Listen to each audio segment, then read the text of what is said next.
আপনারা কাকে দেখতেছেন?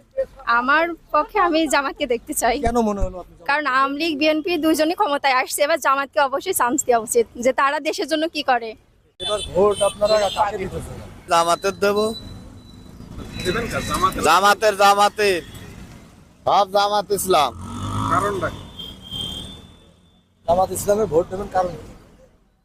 কারণ দেশ ভালো থাকবে, ভালো চলবে, খাবো ভালো, গড়বো ভালো, এই জন্যই শান্তি চাচ্ছি, শান্তির জন্য। শান্তির জন্য জামাতে ভোট। হ্যাঁ, শান্তির জন্য জামাতে ভোট দেবো। চাচি, এবার নির্বাচনে আপনারা কাকে দেখতেছেন? বিএমপি ভালো লাগে। নির্বাচনে কাকে আপনারা দেখতেছেন? এবারটা নির্বাচনে তো সবচেয়ে বেশি ভালো হয় যদি জামাত ইসলাম আসে, কারণ জামাত ইসলাম যদি ক্ষমতায় আসে তাহলে ইসলামিক কাজগুলো সবচেয়ে সুন্দর ভালোভাবে হবে, এই আর